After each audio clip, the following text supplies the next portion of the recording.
বন্ধুসকল, আজি এইটো ভিডিঅ'ত মই আলোচনা কৰিম 6বিধ খাদ্যৰ বিষয়ে। যি 6বিধ খাদ্যই আমাৰ চকুৰ সমস্যা দূৰ কৰাত বহু পৰিমাণে আপোনাৰ সহায় কৰে। আৰু যদি কাৰোবাৰ যদি চকুৰ সমস্যা নাথাকেও আপোনাৰ এই চকুৰ সমস্যা আপোনাৰ হোৱাৰ পৰা আপোনাৰ এই 6বিধ খাদ্য আপোনাক বহু পৰিমাণে সহায় কৰে। তো এই খাদ্যকেইবিধৰ আপোনালোকে অকল নাম জানিলে নহ'ব, এই খাদ্যকেইবিধ কেনেকৈ খাব লাগে সেই বিষয়ে আপোনালোকে জানিব লাগিব। তো চাওক, আজিকালি আমাৰ এই চকুৰ সমস্যাটো দিনক দিনে আপোনাৰ বাঢ়ি গৈ আছে। ধৰি লওক আপোনাৰ বয়সীয়াল মানুহৰ ক্ষেত্ৰতে হওক, আপোনাৰ ডেকা মানুহৰ ক্ষেত্ৰতে হওক বা সৰু সৰু বাচ্ছাৰ ক্ষেত্ৰতো আপোনাৰ এই চকুৰ সমস্যাটো আপোনাৰ দিনক দিনে বাঢ়ি গৈ আছে। যেনে ধৰি লওক আপোনাৰ চকু আপোনাৰ শুকান লগা বা আপোনাৰ চকু জ্বলা পোৰা কৰা বা আপোনাৰ চকুৰে আপোনাৰ পানী ওলাই বা চকুৰে আপোনাৰ কমকৈ দেখা পায় আপোনাৰ, আৰু তেনেকুৱা আপোনাৰ বিভিন্ন ধৰণৰ আপোনাৰ সমস্যা আপোনাৰ বৰ্তমান সময়ত দিনক দিনে বাঢ়ি গৈ থকা আপোনাৰ দেখা পোৱা গৈছে। তো ফাৰ্ষ্ট এটা আপোনাৰ কাৰণ হৈছে আমি ধৰি লওক বহু সময় ধৰি লেপটপ চাই থকা বা আপোনাৰ মোবাইল চাই থকা, যিটো আপোনাৰ কয় হাই স্ক্ৰীন টাইম আপোনাৰ। তো বহু সময় লেপটপ বা মোবাইল চাই থাকিলে আপোনাৰ কি হয়, আমাৰ চকুৰ আপোনাৰ ক্ষতি কৰে। ধৰি লওক আপোনালোকৰ যদি কামবিলাক তেনেকুৱা, ধৰি লওক আপোনালোকে বহু সময় ধৰি লেপটপ চাই থাকিব লগা হয় বা আপোনাৰ মোবাইল চাই থাকিব লগা হয়, তাৰ মাজতে আপোনালোকে এটা কাম কৰিব পাৰে। এটা আপোনাৰ প্লামিং টেকনিক বুলি কয়। আপোনালোকে এনেকৈ হাতখন মচাৰি ল'ব, লৈ আপোনাৰ চকুত এনেকৈ লগাই দিব। আপোনালোকে নিজে যাব কিমান চকুত আপোনাৰ আৰাম পাব। তাৰপিছত কিছুমান কাৰণ আছে, আমি জানি শুনিও আমি ভুল কৰোঁ, যাৰ পৰা আমাৰ চকুত ক্ষতি কৰে।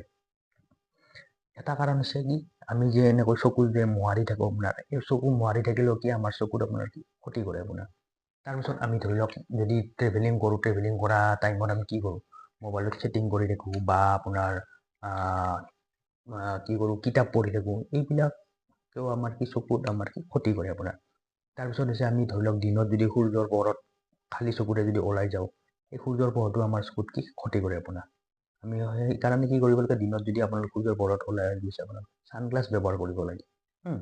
তো সূৰ্যৰ পোহৰত আমি খালী চকুৰে ওলাই গ'লেও আমাৰ চকুত বহু পৰিমাণে আপোনাৰ ক্ষতি কৰে। তাৰপিছত ধৰি লওক আমি কম লাইটৰ পোহৰত যদি পঢ়োঁ বা ৰাতি শুৱাতে যদি আমি লাইট জ্বলাই যদি আমি শুওঁ, আমি তাৰপিছত যদি ধৰি লওক খালী ভৰিৰে আমি মাটিত যদি খোজ কাঢ়োঁ, এইবিলাকো আপোনাৰ কাৰণে আমাৰ কি হয়, চকুত আপোনাৰ প্ৰভাৱ পেলায় আপোনাৰ। এইবিলাক কাৰণেও আমাৰ চকুত ক্ষতি কৰে আপোনাৰ।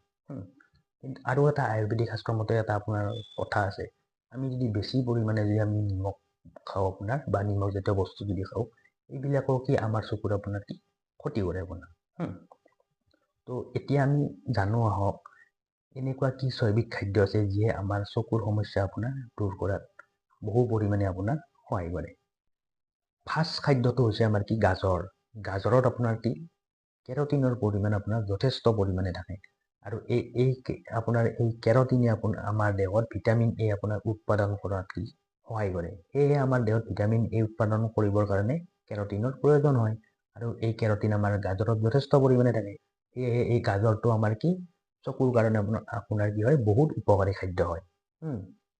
কিন্তু আপোনাৰ এই গাজৰটো আমি খাম কেনেকৈ?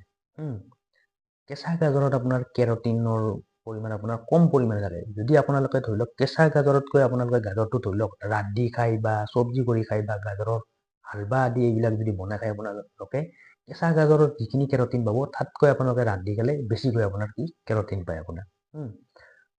যিয়ে কি নহওক, আপোনালোকে গাজৰটো ডাইটত আপোনালোকে ব্যৱহাৰ কৰক। আৰু পাৰে যদি গাজৰটো আপোনালোকে ৰান্ধি খালে কেৰটিনটো আপোনালোকে বেছি পাব কেঁচা গাজৰতকৈ।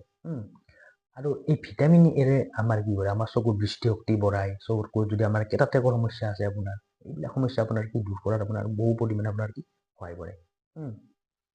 আপোনাৰ কি হয়, বছৰত আমাৰ এটা আপোনাৰ ছাৰ্ভে মতে আমাৰ বছৰত 2.5 লাখ শিশু আপোনাৰ ভিটামিন এৰ অভাৱত আপোনাৰ চকুৰে আপোনাৰ দেখা নোপোৱা হয়। সেয়েহে আমাৰ ভিটামিন এ আমাৰ চকুৰ কাৰণে বহু আপোনাৰ দৰকাৰী হয়।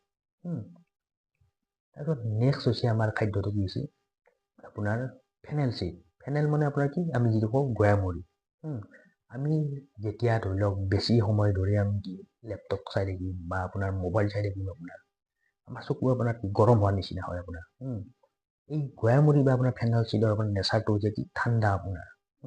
আৰু ই কি কৰে, আমাৰ দেহৰ এক্সট্ৰা বডিত আপোনাৰ উলিয়াই দিয়াত আপোনাৰ সহায় কৰে আপোনাৰ। যেতিয়া আমাৰ দেহৰ পৰা এক্সট্ৰা বডিত ওলাই যাব আপোনাৰ চকু আপোনাৰ ঠাণ্ডা হ'ব আপোনাৰ।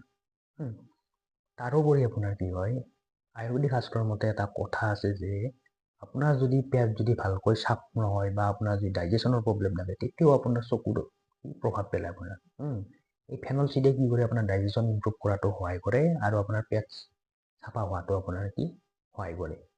তাৰপিছত নেক্সট খাদ্যটো হৈছে কি আমাৰ গোটা মুখ আপোনাৰ আমাৰ কি হয় ধৰি লওক আমি যদি বেছি সময় ধৰি আপোনাৰ লেপটপ চাই থাকোঁ বা আমি মোবাইল চাই থাকোঁ আপোনাৰ কি হয় আমাৰ চকু আপোনাৰ জ্বলা জ্বলা নিচিনা লাগে বা আপোনাৰ চকু খজুৱাৰ নিচিনা হয় এই গোটা মুখটোৰ আপোনাৰ কি হৈছে আপোনাৰ গোটা মুখটোৰ আপোনাৰ নেচাৰটো হৈছে আপোনাৰ ঠাণ্ডা হয় আপোনাৰ আৰু ইয়াত মাইক্ৰ'নিউট্ৰিন আপোনাৰ যথেষ্ট পৰিমাণে থাকে চব দাইলৰ ভিতৰত আপোনাৰ গোটা মুগৰ দাইলত বেছি মাইক্ৰ'নিউট্ৰিন আপোনাৰ থাকে যদি আপোনালোকে এই গোটা মুগৰ দাইলটো যদি ডাইটত যদি ব্যৱহাৰ কৰে আপোনালোকৰ যদি চকুৰ আপোনাৰ জ্বলা পৰাৰ নিচিনা লাগে বা আপোনাৰ চকু খোজোৱাৰ নিচিনা যে সমস্যা হয় এইবিলাক সমস্যা আপোনাৰ দূৰ কৰাত এই গোটা মুগৰ দাইলটোৱে আপোনাৰ বা গোটা মুগটো আপোনাৰ বহু পৰিমাণে আপোনাৰ কি সহায় কৰে।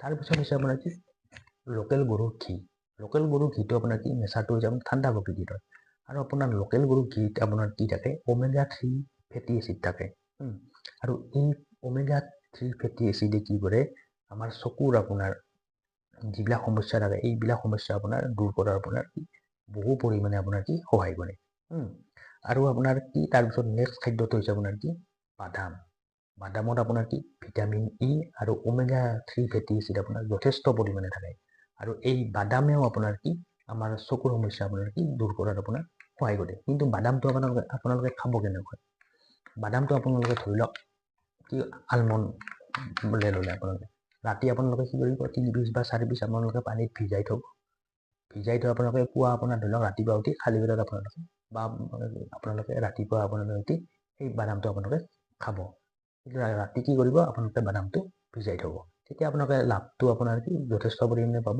আৰু আপোনাৰ ক্ষতি নকৰে তাৰপিছত নেক্সট খাদ্যটো হৈছে আপোনাৰ কি আমাৰ কি আমলখিত আপোনাৰ এনেকুৱা কিছুমান আপোনাৰ এণ্টি অক্সিডেণ্ট চেল আছে আপোনাৰ যিয়ে আমাৰ চকুৰ কি ডেমেজ চেলবিলাক আপোনাৰ কি ৰিপেয়াৰ কৰাত আপোনাৰ কি যথেষ্ট পৰিমাণে আপোনাৰ সহায় কৰে। এটা আমলখিত আপোনাৰ 20টা আপোনাৰ কমলা টেঙাৰ সমান আপোনাৰ কি থাকে ভিটামিন চি থাকে